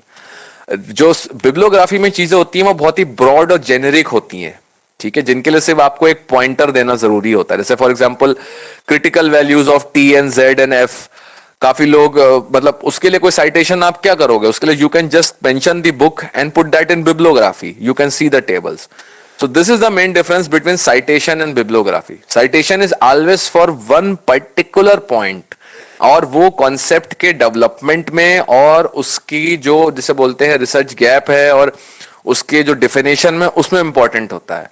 Where as bibliography is the broad field of what you say, जो बॉडी ऑफ नॉलेज की ब्रॉड फील्ड को कवर, जो पूरी उस बॉडी ऑफ नॉलेज को कवर कर रहा है. For example if you are doing research on marketing, okay, marketing में आप किसी बहुत ही छोटे से टॉपिक पे काम करोगे, पूरी उस पे तो नहीं करोगे ना, तो जो छोटे से टॉपिक पे करोगे तो उससे रिलेटेड जो आप डालोगे वो रेफरेंसेस में होगा. But at the same time, you will also quote some books also, like Philip Kotler की बुक है, संडे फैन स्टिल है फॉर क्या कहते हैं कंज्यूमर बिहेवियर, तो वो सारी चीजें बिब्लियोग्राफी में जाएंगी. ओके, सो बिब्लियोग्राफी में जो मेरे ख्याल से जो चीजें जाती हैं वो कॉमन नॉलेज होती हैं, और जो रेफरेंसेस होते हैं वो क्या होते हैं, यूनिक और बहुत ही नीश नॉलेज होती है, specific to that topic only. Okay then, now let us जी सर नमस्कार. हेलो. हाँ जी सर नमस्कार, मनीष जोशी सर, हिंदी से बात कर रहा हूँ, हिंदी का सुधार. जी सर बताइए. ये हमारे, मैं पुरानी शोध देख रहा था सर, उसमें जो ये आप बात कर रहे हैं सर रेफरेंस और बिब्लियोग्राफी की, हाँ, तो उसमें मैंने पाया कि संदर्भ और आधार ग्रंथ सूची ऐसे बनाया हुआ था जो अंत में हाँ, रेफरेंस यहाँ पर होता है. हाँ. तो उसमें जो संदर्भ ग्रंथ था, जैसे मैं मान लिया जाए मैं किसी कवि के ऊपर कवि पर शोध कर रहा हूँ, किसी भी कवि पर हिंदी साहित्य के, हाँ. तो उस कवि की जितनी पुस्तकें हैं उन्होंने स्वयं जितनी लिखी हैं वो संदर्भ में आ रहा है, सब रेफरेंस में. हाँ. और जितना हिंदी साहित्य है या उनके आसपास का जितना पूरा साहित्य है वो आधार ग्रंथ में आ रहा है. हाँ. हाँ, तो ऐसे सर वो मूलतः जहां तक मैं समझा तो रेफरेंस में हम चैप्टर के अंदर जब उसको बता रहे हैं या किस पेज से हमने लिया है उसको दिखा रहे हैं, तो वो तब उसको रेफरेंस में हम डाल रहे हैं, और बिब्लियोग्राफी में उसकी कंप्लीट डिटेल डाल रहे हैं कि कौन सी बुक है, उसका कौन सा ईयर है, कहाँ से वो पब्लिश हुई है. बिल्कुल सही, ये आपने बहुत अच्छा पॉइंट रखा. ये आपने हिंदी के जो लिटरेचर वाले लोग हैं उनके लिए एक्सप्लेन किया, आपने बहुत अच्छा पॉइंट एक्सप्लेन किया कि जब जैसे हम किसी पर्टिकुलर पोएट की पर्टिकुलर लाइंस के ऊपर टिप्पणी कर रहे हैं, है ना, हमने 4 लाइनें उठा ली है, उन 4 लाइनों पे से हम टिप्पणी कर रहे हैं, देन इन दैट केस जो भी हम उसका साइटेशन देंगे that will be a reference, क्योंकि उस कविता का नाम, उस कविता की वो कौन सी पैराग्राफ की लाइनें हैं, किस बुक में वो छपी थी, कौन से पेज पे है, कौन से ईयर में है, we have to give the complete information, else वो प्लेगरिज्म हो जाएगा. ठीक है ना. But at the same time let us say कि हम लिखते हैं कि वो कवि, लेट अस से जैसे कि इंग्लिश में हम कहते हैं कि पोस्ट रोमांटिक एरा या पोस्ट मॉडर्निज्म, तो उसमें क्या है कि फिर वो जो ये हमने इतना बड़ा एक एरा बता दिया, तो उससे रिलेटेड जो बुक्स हैं उनको हम फिर बिब्लियोग्राफी में डालेंगे. ठीक है, तो this is how you approach it. और इसका बेस्ट तरीका होता है इस डिबेट को एंड करने का, वो ये होता है कि अपनी फील्ड में जो आपके यहाँ टॉप पब्लिकेशंस या टॉप जर्नल्स हैं उनको ऑब्जर्व करिए कि वो कैसे इस चीज को डील करते हैं. बिकॉज क्या होता है कि हम इन चीजों पे पूरे दिन रात बहस कर सकते हैं कि क्या चीज बिब्लियोग्राफी में आएगी और क्या चीज रेफरेंस में आएगी, but at the end of the day हमारा सारा काम जाना तो जर्नल्स के पास ही है पब्लिश होने के लिए, एंड वही कॉल लेंगे कि हमने काम सही किया कि नहीं किया on the basis of the review. So it is best to consult the journals, और हम उनको देखें कि वो लोग कैसे किन चीजों को बिब्लियोग्राफी में रख रहे हैं, किन चीजों को रेफरेंस में रख रहे हैं, and we should then act accordingly. उससे क्या होगा कि हमारा जो प्रैक्टिस है वो हमेशा जो मतलब आज की डेट में जो स्टैंडर्ड चल रहा है एकेडमिक का उस पर्टिकुलर फील्ड में, उससे हम मैच्ड रहेंगे, उससे हम पीछे नहीं हटेंगे. ठीक है. जी सर, एक बात और जोड़ना चाहूंगा सर इसी में. बिल्कुल बिल्कुल, बताइए. जी सर, इसमें जो कई सारी बुक्स जो हमारी होती हैं लिटरेचर में वो एडिटेड और ट्रांसलेटेड भी होती हैं, हाँ. संपादित. और वो जैसे प्रेमचंद की कोई कहानी है, हो सकता है हमको प्रेमचंद की वो कहानी प्रेमचंद की पुस्तक में न मिले, बल्कि किसी दूसरे साहित्य के द्वारा एडिटेड हो, जैसे अमृत राय ने कर दी प्रेम मंजूषा या कोई दूसरी पुस्तक हो, हाँ. तब उसको भी हम उसी वही सेक्शन में रखेंगे बिब्लियोग्राफी में, जबकि चैप्टर में उसको संदर्भ रेफरेंस के रूप में हम लेंगे. देखिए, अगर ट्रांसलेटेड बुक होती है ना, तो जो ट्रांसलेटेड बुक होती है उसमें मतलब हम लोग के देखिए केस में तो ट्रांसलेटेड बुक्स होती नहीं है इतनी, क्योंकि मतलब जिस फील्ड से मैं आता हूँ मेरे को ये मतलब हमारी फील्ड की एक लिमिटेशन है कि ज्यादातर जो इन्फॉर्मेशन है वो इंग्लिश लैंग्वेज में ही कोडेड है. तो मतलब हम लोग को तो ये प्रॉब्लम नहीं होती है थोड़ी सी, बट इसका जो मतलब मैं इसलिए इस पे आपको 100% राय अपनी नहीं दे सकता हूँ इस चीज पे, बिकॉज ये मेरा फील्ड ऑफ एरिया नहीं है. तो इसके लिए मैं वही कहना चाहूंगा कि जो आपके एरिया के जर्नल्स हैं, है ना, टॉप जर्नल्स हैं या जो टॉप स्कॉलर्स हैं आपके एरिया के, वो इसको कैसे साइट करते हैं आप भी उसी तरीके से इसको साइट करिएगा.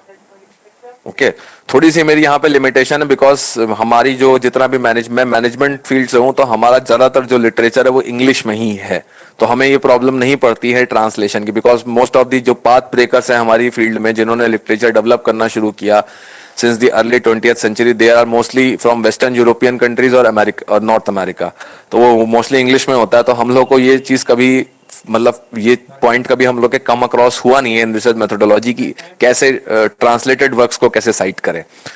So it's a very good point. I think this should be debated with you scholars should debate it among yourself, and the best course of action I can suggest is कि आप अपने area में जो publications है उनको देखें, वो लोग कैसे इसको डील करते हैं, है ना. क्योंकि अगर जो टॉप पब्लिकेशंस अगर उसको वैसे ही डील कर रहे हैं, दैट मीन्स कि अगर आप भी वैसे डील करेंगे तो आप किसी प्रॉब्लम में नहीं फंसेंगे आगे जाके.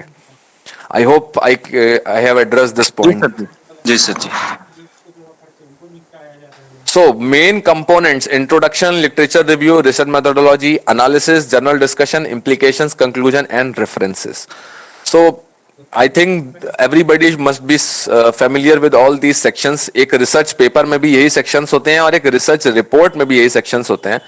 फर्क पेपर और रिपोर्ट का बस यही होता है कि पेपर में we have very short word limit की हमारे पास बहुत एक स्ट्रॉन्ग वो होती है, नीड होती है, मींस कि we have to wrap up in 7,000, 9,000 और 12,000 words. On the other hand जो एक रिसर्च रिपोर्ट होती है जैसे कि पीएचडी डिजर्टेशन है या एमफिल डिजर्टेशन है, उसमें वर्ड लिमिट इतनी हार्ड एंड फास्ट नहीं होती है. ऑल्दो उसमें भी हमें कोशिश करना चाहिए कि हम कम से कम शब्दों में अपनी बात को कहने की कोशिश करें, क्योंकि क्या होता है कि फिर एक अटेंशन स्पैन भी होता है लोगों का, है ना. और जो चीज मतलब जितने अब मतलब ठीक है, एज ए स्कॉलर्स हम लोग को we are use to reading pages and pages every day, but फिर भी अटेंशन स्पैन जो होता है आपका, वो एक कोहेरेंट बात कहने के लिए अगर हम जितना छोटा उसे कर सकते हैं, अगर हमें कर लेना चाहिए. थीसिस में भी मतलब अगर जैसे कि अगर हम अपनी थीसिस को 250 पेजेस में वाइंड अप कर सकते हैं तो वी शुड ट्राई टू, मतलब जितना हमारे से छोटा हो सकता है हमें कोशिश करनी चाहिए हम उसे उतना छोटा करें, अननेसेसरी पेजेस ना बढ़ाएं. उससे क्या होता है कि एक तो आपकी लेवल पे भी कॉस्ट बढ़ेगी, second archiving cost also increase. अब तो ठीक है कंप्यूटर से वो आर्काइव हो जाती है, बट इन केस अगर आपकी थीसिस में बहुत सारी फिगर्स और टेबल्स हैं, so figures and tables, figures specially do take a lot of space. So archiving की प्रॉब्लम हो सकती है जब आप उसको शोध गंगा वगैरह में सबमिट करें. Might be it reach file size बहुत बड़ा हो जाए, वो उधर से डिक्लाइन कर दे आपको, तो आपको फोटोज छोटी करनी पड़ेंगी एंड देन फोटोज की क्वालिटी डिक्लाइन हो जाएगी. तो बेटर है कि हम वर्ड लिमिट ही कम अपना रखें इतना, और या इतना ज्यादा उसमें अननेसेसरी इंफॉर्मेशन को ना डालें जो कि क्या कहते हैं इजिली रेफरेंसेबल है. अगर कोई रेफरेंसेबल इंफॉर्मेशन है, फॉर एग्जांपल मैं मतलब एग्जांपल बताता हूं आपको अपनी फील्ड से. आज से 10 या 15 साल पहले जब हम अपने सीनियर्स की थीसिस, जब मैंने पीएचडी ज्वाइन करी थी इन 2011 के एंड 12 में, तो क्या होता था कि जो हमने अपने सीनियर्स की थीसिस देखी थी, उसमें क्या होता था कि जहां जिन लोगों ने स्टैटिस्टिक्स लगवाई अप्लाई करी होती थी अपने डेटा एनालिसिस के लिए, वो eight the end of the thesis critical values की टेबल्स लगाते थे. जैसे critical value of Z, critical value of T, critical values of F, उनकी टेबल्स होती हैं पीछे with significance level and different degrees of freedom. और वही 15 पेज तो 8-10 पेज वही ले जाता था, क्योंकि वो छोटी छोटी टेबल्स होती हैं, फिर भी उनको लगाते लगाते उसमें बहुत कुछ जो है निकल जाता था. बट आज की डेट में we don't attach, we just simply cite a reference, एक टेक्स्ट बुक का रेफरेंस दे देते हैं हम उसमें, और उसको बिब्लियोग्राफी में डाल के वी जस्ट मूव ऑन. तो देखिए कैसे प्रैक्टिसेस चेंज हो रही हैं ओवर द ईयर्स. तो मैं भी मतलब यही कोशिश करता हूं to keep the word limit as short as possible. And even in foreign universities में थीसिस के लिए भी वहां पे वर्ड लिमिट है आज की डेट में, एंड दे इंसिस्ट कि आप 200 पेज के अंदर जो है अपना निपटा दो. चाहे मतलब आपकी थीसिस आर्ट्स की हो, चाहे कॉमर्स की हो, चाहे मैनेजमेंट कॉमर्स हो, चाहे आर्ट्स हो, चाहे साइंस हो, चाहे टेक्नोलॉजी हो, मोस्ट फॉरेन यूनिवर्सिटीज इंसिस्ट कि 200-250 पेजेस में आप अपनी थीसिस को वाइंड अप कर दें. मींस वो वही चाहते हैं कि वो स्टाइल रिसर्च पेपर की तरह बहुत ही ज्यादा सर्जिकल और क्रिस्प हो जाए, इंस्टेड की we are writing pages and pages and pages. Okay, so introduction is nothing, this is same as what we discussed in the research paper की. इंट्रोडक्शन हमें बताता है कि आपके टॉपिक के बारे में एक जनरल ओवरव्यू देता है, कुछ what is the state of the work जो कि चल रहा है और क्यों आप मोटिवेशन है. रिसर्च लिटरेचर रिव्यू आपके टॉपिक के बारे में जो इंपॉर्टेंट डेफिनेशंस होती है उनको क्लैरिफाई करता है, प्लस जो लिटरेचर अभी तक डेवलप हुआ है उसको डिटेल में डिस्कस करता है, और उसमें से रिसर्च गैप निकाल के आपके टॉपिक को जस्टिफाई करता है. मेथोडोलॉजी, अगेन मेथोडोलॉजी में आप डिटेल में अपने रिसर्च ऑब्जेक्टिव्स से रिसर्च क्वेश्चंस जो हैं और उन रिसर्च क्वेश्चंस की जो हाइपोथेसिस है आप उनको एस्टेब्लिश करते हैं, यहाँ पे दिखाते हैं कि ये हाइपोथेसिस पे हम आए। Then you also provide a method कि इन हाइपोथेसिस को या इन क्वेश्चंस को आंसर करने का क्या तरीका होगा। मैं आपको मेथोडोलॉजी वाले सेक्शन का एक ब्रीफ रन डाउन दिखाता हूं अपनी थीसिस में से। Although this is a quantitative, पूरी तरह से स्टैटिस्टिकल थीसिस है, तो आई थिंक जो थोड़ा आर्ट साइड्स वाले लोग हैं वो थोड़ा सा एलिएनेटेड फील कर सकते हैं। सो this is the research methodology. So these were the research objectives. यहाँ पे भी एक बार मैंने रिसर्च ऑब्जेक्टिव्स को दोबारा से दोहराया, क्यों? ताकि रिसर्च ऑब्जेक्टिव से ही हमारे हाइपोथेसिस और क्वेश्चंस, रिसर्च क्वेश्चंस और हाइपोथेसिस निकलते हैं। तो मैंने यहाँ पे रिसर्च क्वेश्चंस को भी एक बार दोबारा से दोहराया, जो कि हमारे सेक्शन में हमने देखी। यहाँ पे पहले लिटरेचर रिव्यू चैप्टर नंबर 2 में रिसर्च क्वेश्चंस अपने बना लिए थे on the basis of research gas, but यहाँ एक बार फिर से उनको रखा। क्यों? क्योंकि जो हमारी ये हाइपोथेसिस हैं, ये सारी की सारी ऑब्जेक्टिव्स और रिसर्च क्वेश्चन से ही आती हैं। जैसे कि मैंने हाइपोथेसिस टेस्टिंग वाले लेक्चर में आपसे कहा था कि जो हाइपोथेसिस होती है वो आपका रिसर्च प्रॉब्लम को डिफाइन करना, उससे ऑब्जेक्टिव बनाना, ऑब्जेक्टिव से रिसर्च क्वेश्चन बनाना और रिसर्च क्वेश्चन से हाइपोथेसिस बनाना। तो यहां पे हमने हाइपोथेसिस अपनी बनाई और उनको भी मेंशन किया। उसके बाद जब हमारी हाइपोथेसिस बन गई तो in one table I also mention कि what is the independent and dependent variable in all this hypothesis, तो वो भी यहां पे मेंशन किया पूरा का पूरा। उसके बाद मेजरमेंट कैसे कर रहे हैं हम डाटा का इन हाइपोथेसिस के लिए, कितने टाइप के डाटा हम मेजर करेंगे। एब्स्ट्रैक्ट कॉन्सेप्ट्स मतलब जो कंस्ट्रक्ट्स होते हैं जैसे कि एटीट्यूड, अवेयरनेस, वो भी हमने मेजर करे थे। और डेमोग्राफिक इंफॉर्मेशन मींस कि आपकी एज, जेंडर, इनकम, इस तरीके की चीजें।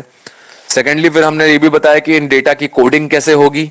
जितने ये एब्स्ट्रैक्ट कॉन्सेप्ट से ये लाइकर्ट स्केल पे मेजर करे गए थे from 1 to 5। Demographics were measured as a categorical variable. कौन सा सॉफ्टवेयर हमने यूज किया उसके बारे में भी बताया डेटा एनालिसिस के लिए। ओके, देन जो भी हमने प्रिलिमिनरी हमने जो सर्वे किया उसके जो ये डेमोग्राफिक पैटर्न्स होते हैं वो भी हमने बताए, क्या क्या हमने किस तरीके से उनको हम एक्सपेक्ट करते हैं, कितनी कैटेगरीज में हमने उनको तोड़ा। फॉर एग्जांपल जेंडर को हमने सिर्फ मेल और फीमेल में तोड़ा और क्या कैटेगरी हमने उन कोड्स उनको असाइन करे। एज को जैसे हमने 5 कैटेगरीज में तोड़ा है। एजुकेशन को हमने मेजर करने के लिए 4 कैटेगरीज में तोड़ा है। उसी तरह ऑक्यूपेशन को हमने मेजर करने के लिए फिर देखिए 5 कैटेगरीज में तोड़ा है। मैरिटल स्टेटस को हमने 2 कैटेगरीज में तोड़ा है और नंबर ऑफ चिल्ड्रन को भी हमने देखी इतनी 5 कैटेगरीज में तोड़ा है। तो ये भी हमें बताना जरूरी होता है कि हमने डेटा की कोडिंग कैसे करी है, बिकॉज आपने जैसे स्टैट्स में पढ़ा होगा tabulation and coding is the first step towards analysis.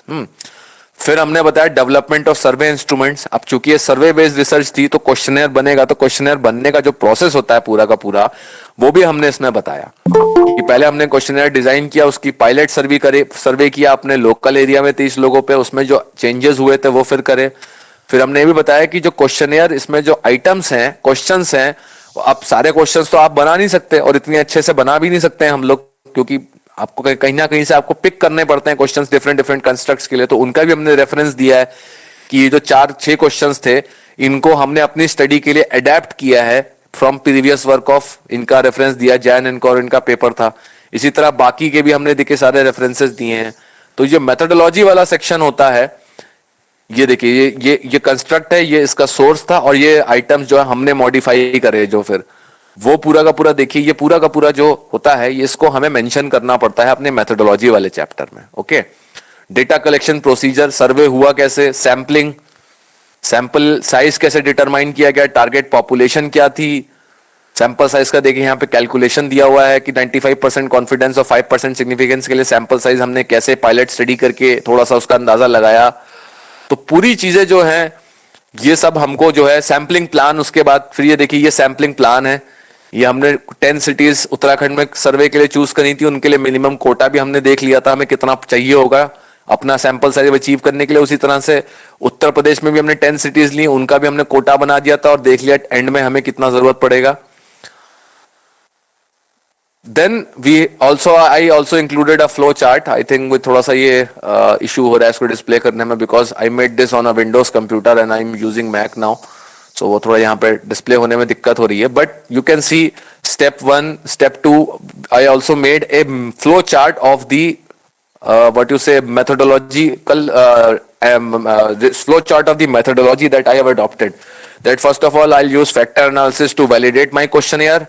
जो क्वेश्चंस वैलिडेट हो जाएंगे उनको उनकी फिर रिलायबिलिटी चेक करेंगे, जो रिलायबिलिटी में क्या कहते हैं सक्सेस हो जाएंगे उनके फिर डिस्क्रिप्टिव स्टैटिस्टिक्स लगाएंगे, then we will use ANOVA and multiple regression to test our hypothesis. तो अपने रिसर्च मेथोडोलॉजी चैप्टर के एंड में अगर आप एक फ्लो चार्ट बना के डाल दें इस तरीके से कि आपने कैसे कैसे सारी चीजें प्रोसेस करी, तो एक बहुत लॉजिकल ओवरव्यू प्रोवाइड कर देता है रिव्यूअर को ये जज करने के लिए कि मेथोडोलॉजी साउंड है कि नहीं है।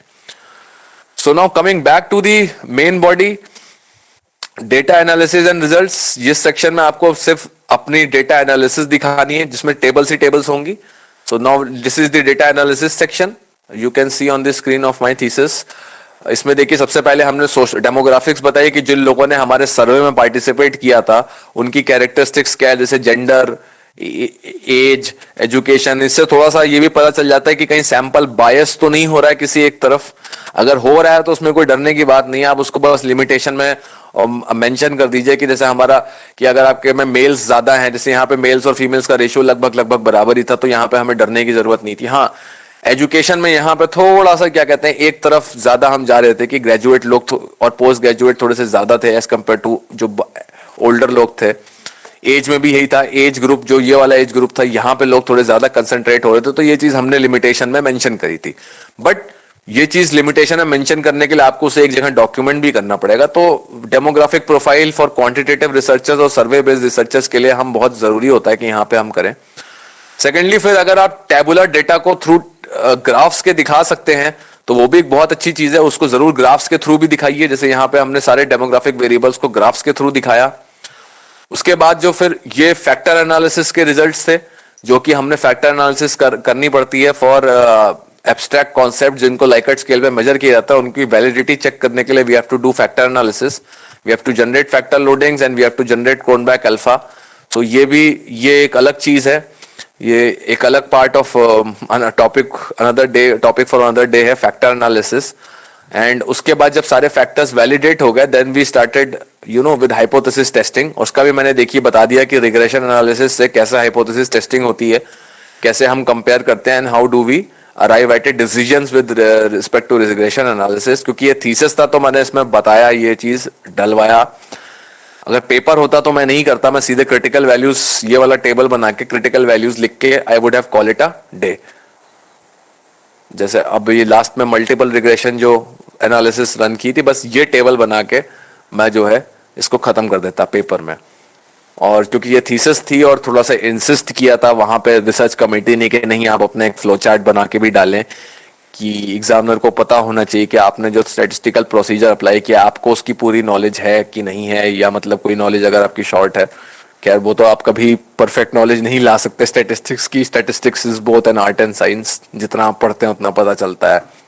There is no wrong way but there is always a better way in statistics. Okay, so यहाँ पे देखिए इसकी पूरी टेबल्स मेंशन करी गई हैं, क्रिटिकल वैल्यूज ऑल एंड जो भी क्या कहते हैं मॉडल फिट स्टैटिस्टिक थी। आई थिंक ये सबके लिए एप्लीकेबल नहीं है, तो इसे लोग थोड़ा सा मतलब थोड़ा सा ये आउट ऑफ स्कोप हो जाएगा कुछ लोगों के, है ना। And I also did some interpretive structural modelling on the basis of expert opinion, तो उसका भी मैंने यहाँ पे फ्लो चार्ट दिया हुआ है कि इंटरप्रेटिव स्ट्रक्चरल मॉडलिंग कैसे हमने करी, कैसे हम उसके फाइनल डिसीजन पे आए, व्हाट आर दी, कैसे टेबल्स बनाई हमने। So these are the some of the issues जिनके बेसिस पे हमने ये मॉडल अराइव किया था regarding adoption of environmental friendly products by consumers in India, कि कैसे उसको एक्सेलरेट किया जा सकता है। So these are all the things जो कि हमारे एनालिसिस वाले चैप्टर में आती है। मतलब इसमें वो वाली चीजें आती हैं जो कि हम डेटा को एनालाइज करके डेवलप करते हैं। Result discussion is basically discussing all the results, कि जो भी आपने हाइपोथेसिस रखी हैं, जो भी रिसर्च क्वेश्चंस रखे हैं, उनके जो आंसर्स हैं उनके पीछे लॉजिक क्या है। फॉर एग्जांपल जेंडर हमारा ये था, वेरिएबल था, हमने हाइपोथेसिस रखी थी कि gender does not significantly impact purchase intentions of environmental friendly products, और वो हमारा रिजल्ट जो है इसी के नल हाइपोथेसिस के उसमें ही आ गया था फेवर में कि वो नहीं अफेक्ट कर रहा था। Okay, so in that case जो है हमने यहाँ पे हाइपोथेसिस को रिजेक्ट किया, और क्या कहते हैं उसके बाद उसको ये भी बताया कि ये रिजल्ट किन स्टडीज के फेवर में है, कौन सी स्टडीज की अपोजिशन में है और इसका लॉजिकल रीजन क्या हो सकता है। Logical reason means physical significance, कि ऐसा हुआ है तो उसके मतलब रियलिटी में क्या पिक्चर हुई होगी जिसकी वजह से ये आया है ना। जैसे हमने यहाँ पे लिखा ना, nevertheless purchase intentions do not significantly differ across the genders, मतलब कि वो जो हाइपोथेसिस एक्सेप्ट रिजेक्ट हुई है उसका आपके टॉपिक के मतलब रेफरेंस में क्या मतलब बनता है वो बताना यहाँ पे बहुत इंपॉर्टेंट है, तो वो हमने किया। इसके बाद डिस्कशन के बाद जो नेक्स्ट इंपॉर्टेंट थिंग होती है that is implication. Implications means कि जो आपकी थीसिस है उसकी एप्लीकेशन इन रियल लाइफ क्या हो सकती है। एप्लीकेशंस मींस इंडस्ट्री एप्लीकेशंस भी हो सकते हैं। कंक्लूजन, इम्प्लीकेशंस एंड लिमिटेशंस, जैसे मेरी थीसिस थी this is from management field, तो it has implications for marketing people as well as for policy actors, क्योंकि ये एक इन्वायरमेंटल फ्रेंडली प्रोडक्ट्स के ऊपर थी तो उसके पॉलिसी एक्टर्स के लिए भी इम्प्लीकेशंस थे एंड मार्केटर्स के लिए भी थे। तो आपकी जैसे अगर आप आर्ट साइड से या कैसे मान लो आप लिटरेचर साइड से पीएचडी कर रहे हो तो इम्प्लीकेशंस जो होते हैं उस केस में जहां तक मुझे लगता है वो हो सकते हैं कि फ्यूचर में जो स्कॉलर्स हैं वो क्या काम और कर सकते हैं एक पर्टिकुलर टॉपिक पे, that is implications in those cases. I am not very familiar but ये एक, मैं भी ये चीज अपने पेपर्स में भी करता हूं कि when I write papers from management also I also give a future scope of direction to the researcher कि इसमें आगे और काम क्या किया जा सकता है, दैट इज थ्योरेटिकल इम्प्लीकेशंस। ये तो रहे हमारे basic fundamentals of the research report, ये हमेशा मोर और लेस सेम रहेंगे।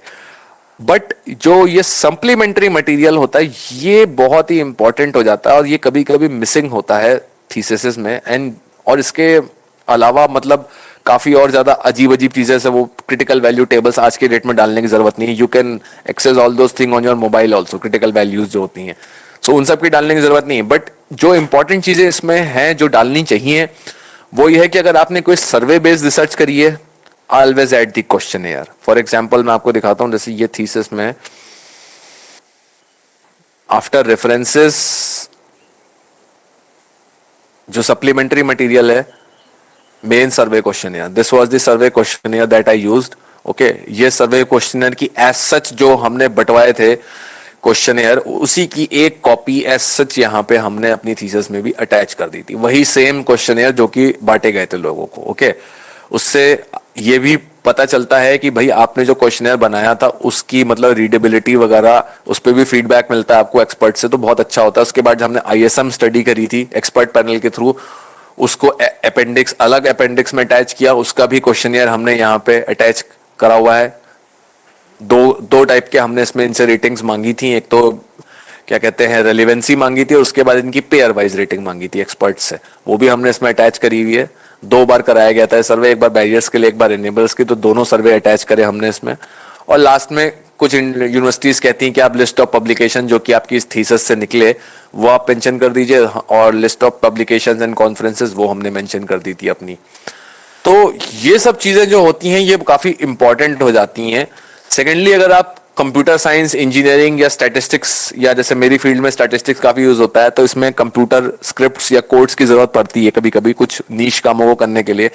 आप चाहें तो उनको भी डाल सकते हैं। क्यों कभी कभी क्या, क्योंकि क्या होता है कभी कभी हमसे गलती हो जाती है इन कोड्स को लिखने में, और वो गलती अगर हम रिव्यूअर से वो शेयर करते हैं तो वो गलती हमारी सही टाइम पे पकड़ ली जाएगी, इंस्टेड की वो थीसिस में जाके फिर थीसिस रिजेक्ट होके आ जाए वहां से। तो अगर हम उसे पहले ही उसमें कोड में डाल दें और उसको रिव्यू कर ले सप्लीमेंट्री मटेरियल को through our peers and through our guide and supervisor, तो वो चीजें जो है हमारी वहां से वर्कआउट हो जाती है।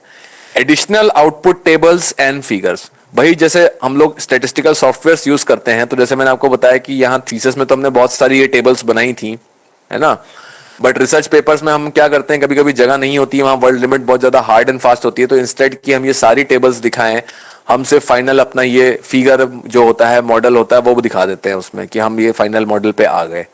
तो क्या होता है कि वो रिव्यूअर कभी कभी हमसे क्वेश्चन कर देता है कि आप क्या करिए, कि वो कहता है कि मुझे आपकी वो वाली टेबल्स भी देखनी है, एनालिसिस वाली।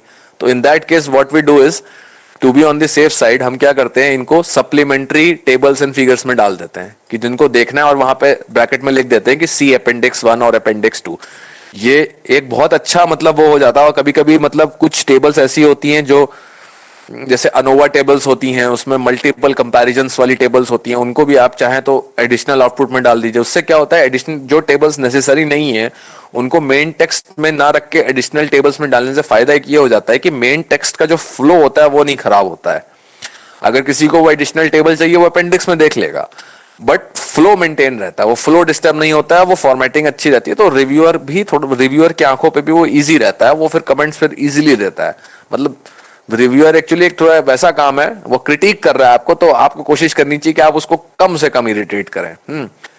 Detailed transcripts of interviews discussions, qualitative research methodology होती है कभी कभी, तो उसमें डिटेल्ड ट्रांसक्रिप्ट्स होती है, लोगों का इंटरव्यू लिया जाता है, आप किसी का इंटरव्यू लेंगे, कुछ लेंगे, तो मेन एनालिसिस वाले पार्ट में तो उसकी सिर्फ हाइलाइट्स आती हैं कि किसी पॉइंट को सपोर्ट करने के लिए आप कह सकते हैं कि during the interview we have seen. But कभी कभी क्या होता है कि रिव्यूअर्स जो होते हैं वो चाहते हैं कि आप डिटेल्ड इंटरव्यू के बारे में भी देखें, वो देखना चाहते हैं कि आपने इंटरव्यू ढंग से कंडक्ट किया था कि नहीं किया था। तो उसके लिए हम लोग क्या करते हैं कि जो इंटरव्यूज या मैनेजर्स से डिस्कशंस होते हैं हमारे, उनकी detailed transcripts with their permission हम अपनी थीसिस के बैक में लगा देते हैं। क्योंकि मेरी थीसिस पूरी तरीके से क्वांटिटेटिव मेथोडोलॉजी पे थी, तो इसमें ये डिटेल्ड ट्रांसक्रिप्ट्स की जरूरत नहीं थी। बट जो लोग क्वालिटेटिव मेथोडोलॉजी फॉलो करते हैं वो यूजुअली क्या करते हैं कि जो डिटेल्ड ट्रांसक्रिप्ट, मतलब जो इंटरव्यू आपने लिया उसको वर्ड टू वर्ड टाइप करके पीछे जो है फॉर रेफरेंस लगा देते हैं।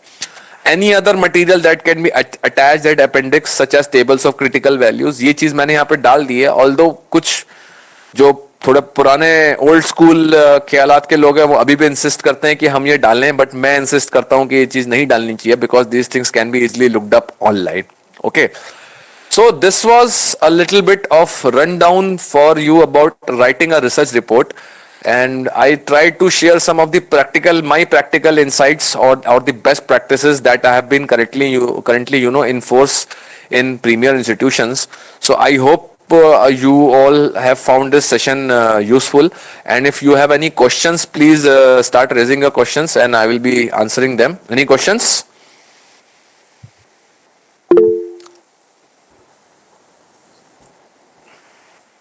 Hello, any questions?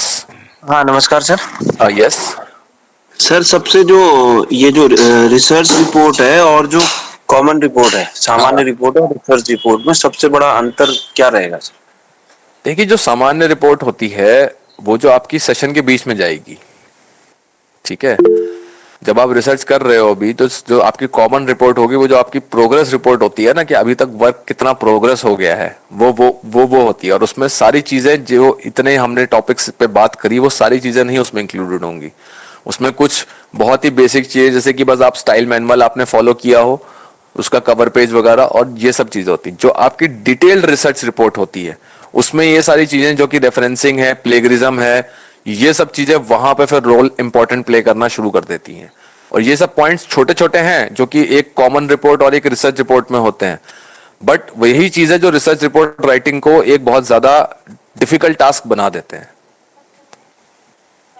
जो भी रिपोर्ट्स आप अभी सबमिट करोगे ना, जैसे कि आपकी क्या कहते हैं प्रोग्रेस रिपोर्ट जाएगी, that is a common research report, ठीक है। प्रोग्रेस रिपोर्ट हो गई आपकी, या आपकी ग्रांट रिलीज करवानी है आपको नेक्स्ट टर्म के लिए, वो उसमें भी एक प्रोग्रेस रिपोर्ट जाती है, that is common report. But जो आप अपनी डिग्री अवार्ड करवाने के लिए पीएचडी की जो आप डिसर्टेशन सबमिट करोगे, that is the research report, and that will require the most of your effort. जी sir. Any other questions, please? Queries, questions?